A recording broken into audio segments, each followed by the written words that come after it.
నా పేరు ఈరంకి వెంకట సుబ్రహ్మణ్య సిద్ధాంతి.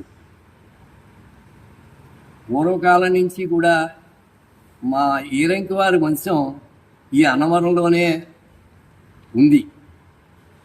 అయితే మా తండ్రి గారు ఈరంకి వెంకట అప్పలనరసింహం గారు.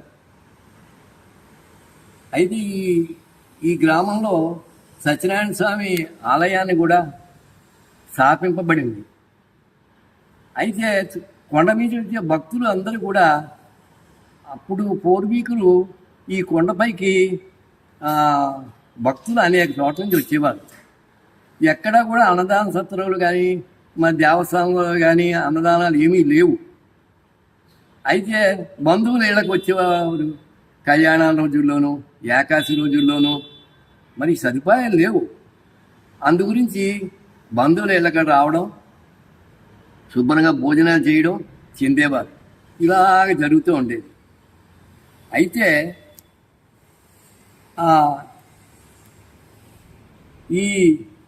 ఈ అన్నవరంలో బ్రాహ్మణులకి రాను ఇళ్లలో కూడా చేసే ఓపిక తగ్గిపోవడం వల్ల గృహిణులకి కూడా మరి అవకాశం చిక్కక ఇక్కడ అందరూ కూడా గ్రామస్తులు, మరి కొండ మీద పనిచేసేవారు, పురోహితులు, వలస పురోహితులు అందరూ కూడా వాళ్ళ సంకల్పాలు పనిచేసి ఆ నాగభట్ల కామేశ్వరరావు అని ఒకరు ఉన్నారు.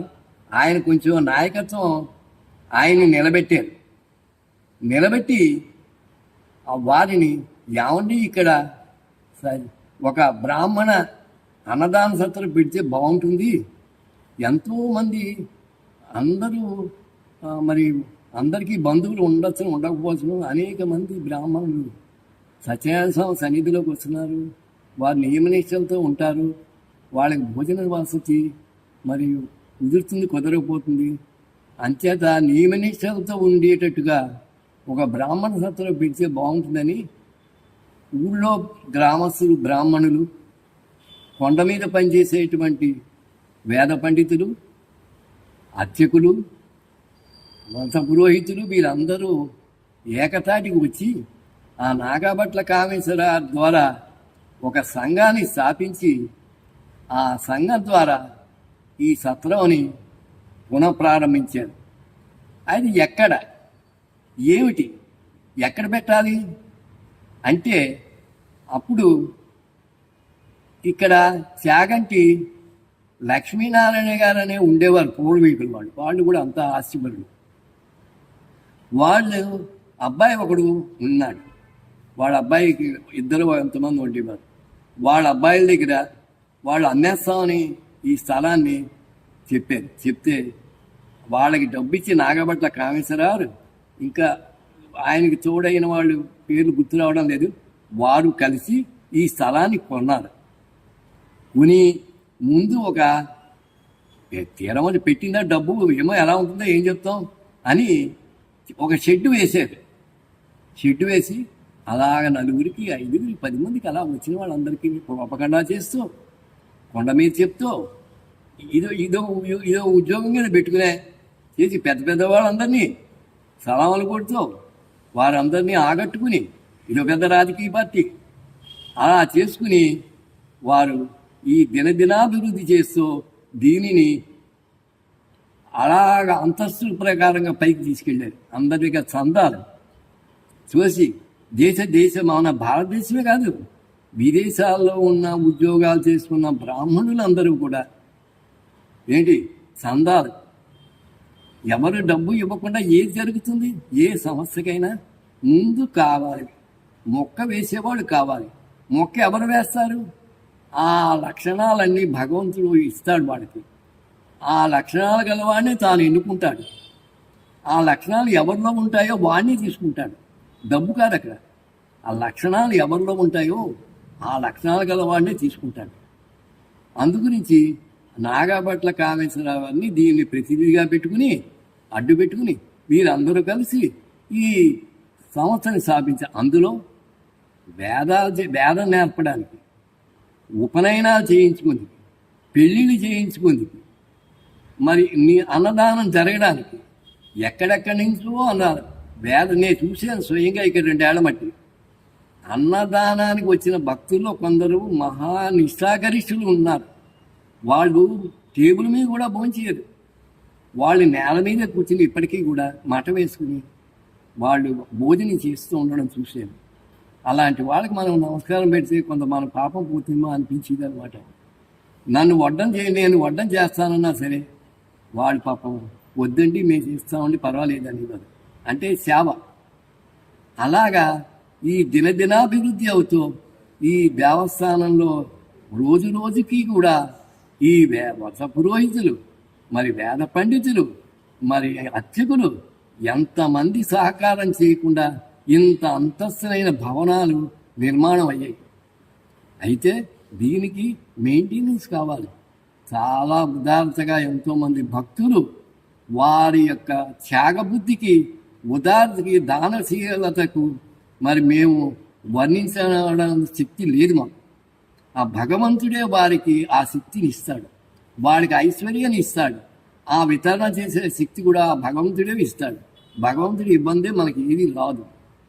అందు గురించి ఇది ఎంతో దినదినాభివృద్ధి అవుతోంది. వారందరికీ కూడా ఆ సత్యనారాయణ స్వామి మరి వారికి అష్టైశ్వర్యాలు సిద్ధించాలని ఎప్పుడు మేము కోరుతూ ఉంటాం. కామేశ్వరరావు కూడా అంటారు, మీరు భోజనం చేసి వెళ్ళండి, మీరు భోజనం చేసి వెళ్ళండి. అందరూ ఆయనకి నెయ్యి వేసారా, పప్పు సరిగా వడ్డించారా, వాళ్ళకి ఏం వడ్డించారు చూస్తున్నారా లేదా వాళ్ళకి ఆయన పర్సూ చేస్తూ ఉంటారు. అలా చేసే వ్యక్తినే భగవంతుడు ఎన్నుకుంటాడు, అందరినీ ఎన్నుకోడు. అదనమాట. అంతేత దీని మెయింటెనెన్స్, దీని కరెంటు, దీని శుభ్రత ఎక్కడైనా బూజు కనిపిస్తుందండి. ఈ భవనంలో 5 అంతస్తులు మీరు చూడండి. ఆయన మీద కిట్టగా ఈ మధ్య కొద్ది కాలంలో మూతపడింది. మంచి పని చేసేవాడికి వాళ్ళ మంచితనం బయట పడ్డానికి కోసానికి భగవంతుడు ఒక పరీక్ష పెడతాడు. మంచి వస్తువని ఎలా తెలుస్తుంది? బంగారం మంచి గీటు మంచి బంగారం అని తెలియడానికి కంసాల దగ్గర పెట్టుకెళ్తే గీటు పెడతాడు. అది 22 క్యారెట్ల బంగారం అవుతుందని చెప్తాడు. కాకపోతే అందులో కల్తీ ఉందని చెప్తాడు. అలాగ పరీక్ష, మంచి పని చేసేవారికి ఎప్పుడూ కూడా పరీక్ష ఉంటుంది. అందులో అన్నదానానికి మహాపరీక్ష ఉంటుంది. అందు గురించి ఆయనకి ఒక పరీక్ష భగవంతుడు ఏర్పాటు చేసి ఒక దుర్మార్గుని పంపించి దాన్ని మూతపడేలా చేశాడు. ఇష్టుడు అయిష్టుడయి చేశాడు. ఇప్పుడు మళ్ళీ భగవంతుడు ఆయన పరీక్ష పూర్తయింది, మీ పని మీరు చేసుకోండి అని ఆయన కార్యక్రమాన్ని అప్పగించాడు. ఇప్పుడు మళ్ళీ అందరూ మేము వచ్చి చెందుతున్నాం.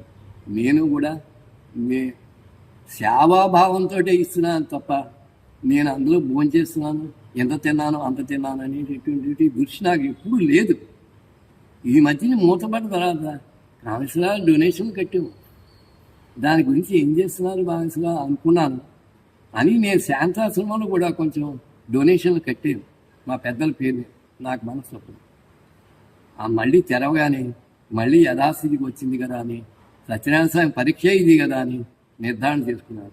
మీరందరూ కూడా ఆ స్వామివారి భక్తులు ఏ దేశంలో ఉండండి, ఎక్కడ ఉండండి, ఈ భూమి మీద ఎక్కడ మీరు ఉన్నా సరే, మీరు ఆ అన్నమరలో సత్యదేవ నిత్య అన్నదాన సత్రము, అది కొండమెట్లకు ఎదురుగా కళ్ళంగారి వీధి అని ఉంది. ఆ వీధిలో సాయిబాబా గుడి ఉంది. గుడి పక్కనే గేట్ ఉంటుంది. ఆ గేటు లోపలికి ప్రవేశించండి. అన్నదాన సత్రం, అదే నిత్య అన్నదాన సత్రం. అదనమాట. అది బ్రాహ్మణులకు మాత్రమే. బ్రాహ్మణులు ఎవరైనా ఆయుసాగ్నిగా ఏ విధంగా ఎవరికి ఎలా కావాలంటే ఆ విధంగా ఏర్పాటు చేస్తాం. ముందుగా మీరు తెలియపరచండి వారికి.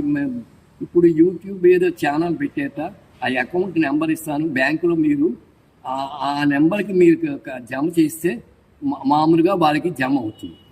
అదనమాట అండి.